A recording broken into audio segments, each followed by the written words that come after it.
ए बाबू देवी चरण, अरे गौवा में का हाला भइल बारे?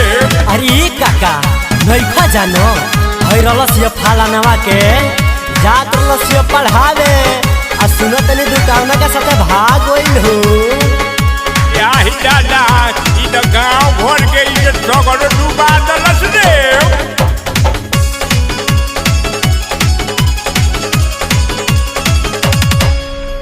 शादी के नाम पर हरकत रहे पढ़ावे खातिर स्कूल गई। शादी के नाम पर हरकत रहे पढ़ावे खातिर स्कूल गई। सुबोधवा संगे भाग गइल ओकर सगरो भंडा खुल गइल। पियकड़ा संगे भाग गइल ओकर सगरो भंडा खुल गइल। अरे बड़ा खेल करल सिया रे। हाय काका ऐसन हेल गई। Patel recording studio Jaipur.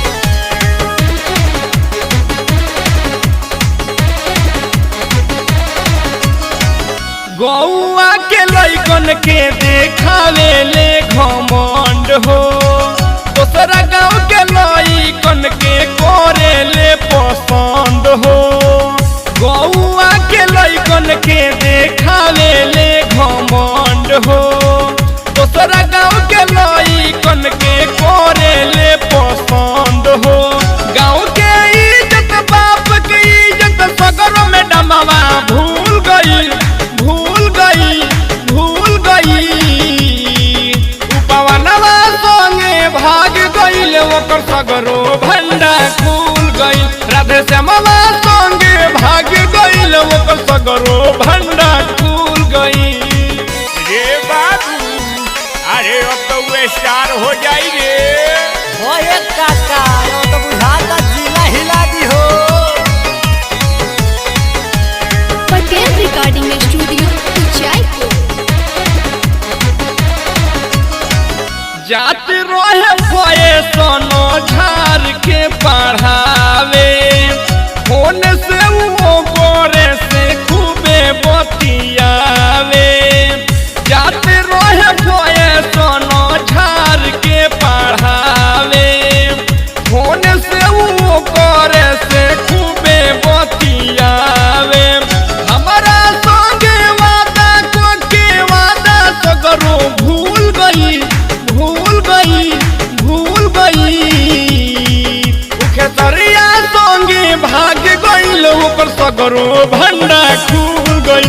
उनी रहुआ संगे भाग गइल ओकर सगरो भंडा खुल गई। ए बाबू एक को चिखले ले किनारे। ना एक काका बड़ा दिन ले पीछा पड़ रहने तरसाते चल गई।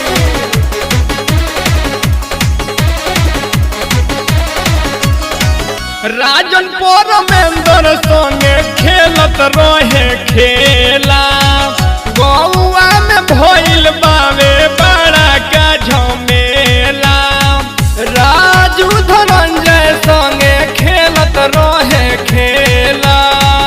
गौआ में भइल बावे बड़ा का झमेला। रीत से बुलेट के बतिया प्यार के नशा में भूल गई। परमोधवा संगे भाग गइल ओकर सगरो भंडा खुल गई। उत दीपका संगे भाग गइल ओकर सगरो भंडा खुल गई। उ विदेशिया संगे भाग गइल ओकर सगरो भंडा खुल गई। उतालमा संगे भाग गइल ओकर सगरो भंडा खुल गई। काका आ तू तो ओकर पिठिया ठोकलही वाला हो। आ भाग ससुराल।